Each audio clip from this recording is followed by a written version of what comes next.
ಮೈಸೂರಿನಲ್ಲಿ ಅಕ್ರಮ ಕಟ್ಟಡಗಳಿಗೆ ನಗರ ಪಾಲಿಕೆ ಅಧಿಕಾರಿಗಳಿಂದಲೇ ಸಿಗ್ತಿದ್ಯಾ ಕುಮ್ಮಕ್ಕು? ವಸತಿ ಕಟ್ಟಡಕ್ಕೆ ಅನುಮತಿ ಪಡೆದು ವಾಣಿಜ್ಯ ಕಟ್ಟಡ ನಿರ್ಮಾಣ ಅಧಿಕಾರಿಗಳು ಶಾಮೀಲು. ಅಕ್ರಮ ಕಟ್ಟಡಗಳ ಮಾಹಿತಿ ನಗರ ಪಾಲಿಕೆ ಅಧಿಕಾರಿಗಳಿಗೆ ಇರುತ್ತದೆ ಎಂದ ಬಿಜೆಪಿ ಶಾಸಕರು. ಚಾಮುಂಡಿಪುರಂನ ಅಕ್ರಮ ಕಟ್ಟಡಕ್ಕೆ ಎಂಎಲ್ಎ ಶ್ರೀವತ್ಸ ರಿಯಾಕ್ಷನ್, ಭ್ರಷ್ಟ ಅಧಿಕಾರಿಗಳ ವಿರುದ್ಧ ಗರಂ. ಕಾನೂನು ಪಾಲಿಸಬೇಕಾದ ಅಧಿಕಾರಿಗಳಿಂದಲೇ ಕಾನೂನು ಉಲ್ಲಂಘನೆ ಆಗ್ತಿದೆ ಎಂದು ಬೇಸರ. ಅಕ್ರಮ ಕಟ್ಟಡಗಳ ವಿರುದ್ಧ ಕ್ರಮ ವಹಿಸದಿರುವುದು ದುರ್ದೈವ, ಮಾಹಿತಿ ಪಡೆದುಕೊಳ್ಳುತ್ತೇನೆಂದ ಶಾಸಕರು. ಮೈಸೂರು ತುಂಬೆಲ್ಲ ಅಕ್ರಮ ಅನಧಿಕೃತ ಕಟ್ಟಡಗಳದ್ದೇ ಪಾರುಪತ್ಯ.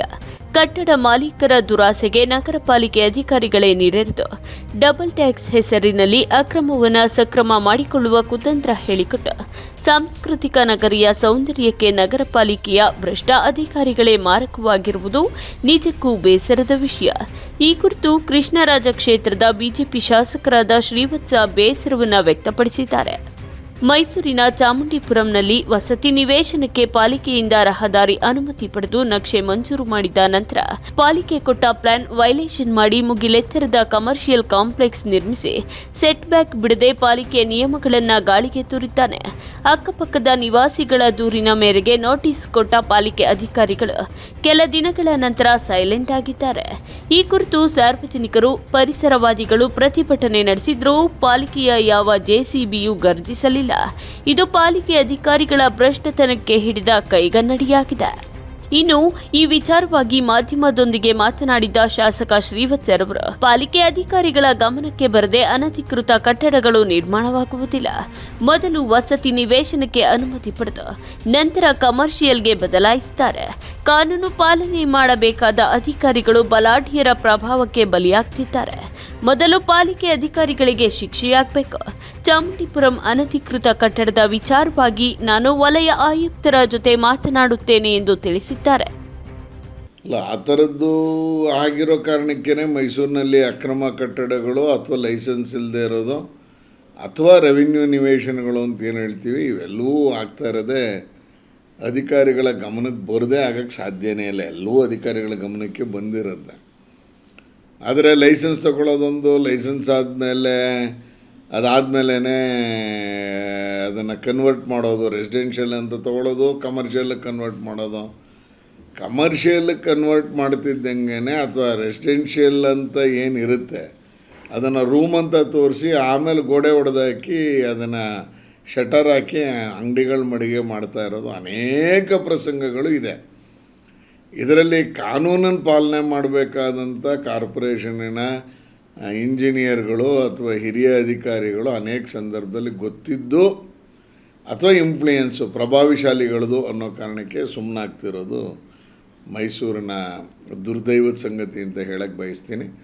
ಹತ್ತಾರಲ್ಲ ಸಾವಿರಾರು ಕಟ್ಟಡಗಳು ಹಂಗಾಗ್ಬಿಟ್ಟಿದೆ.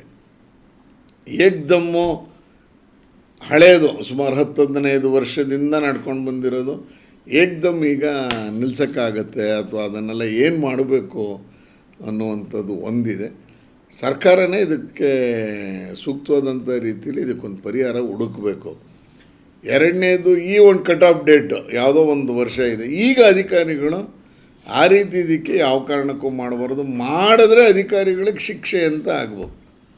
ಯಾವಾಗ ನೀವು ಪೆನಾಲ್ಟಿ ಕ್ಲಾಸನ್ನು ಫಿಕ್ಸ್ ಮಾಡೋದಿಲ್ಲ ಆಗ ಈ ಥರದ್ದು ಸಮಸ್ಯೆಗಳು ಉದ್ಭವ ಆಗುತ್ತೆ ಅಂತ ಅನಿಸುತ್ತೆ. ನಮ್ಮ ಕ್ಷೇತ್ರದಲ್ಲಂತೂ ಈ ಥರದ್ದು ತುಂಬಾ ಪ್ರಕರಣಗಳು ನಡೀತಾ ಇದೆ.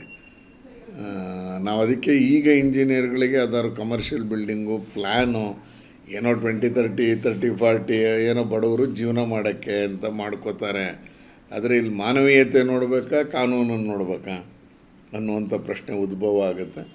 ಆದರೆ ಒಂದಂತೂ ಸತ್ಯ, ರೆಸಿಡೆನ್ಷಿಯಲ್ಗೆ ಅಥವಾ ವಸತಿ ನಿಲಯಕ್ಕೆ ವಸತಿಗೆ ಅಂತ ತೆಗೆದುಕೊಂಡು ಕಮರ್ಷಿಯಲ್ ಮಾಡುವಂಥದ್ದು, ಕಮರ್ಷಿಯಲನ್ನು ಮಾಡಿದ್ರೆ ಅಧಿಕಾರಿಗಳೇ ಅದರಲ್ಲಿ ನೇರ ಪಾತ್ರದಾರರು. ಅಧಿಕಾರಿಗಳನ್ನೇ ಹೊಣೆ ಮಾಡಿದಾಗ ಮಾತ್ರ ನನಗನ್ಸುತ್ತೆ ಎಲ್ಲೋ ಒಂದು ಕಡೆ ಈ ಥರದ ಕಡಿವಾಣ ಹಾಕ್ಬೋದು.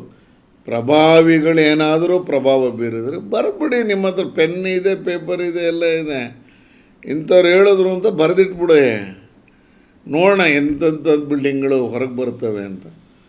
ಅಕ್ರಮ ಕಟ್ಟಡಗಳು ನಿಲ್ಲಬೇಕು. ಹಾಗಾಗಿ ನಾನು ನಿಮ್ಮ ಜೊತೆಗೆ ನಾನು ಆ ವಿಷಯದಲ್ಲಿ ನಿಮ್ಮ ಪರವಾಗಿರ್ತೇನೆ.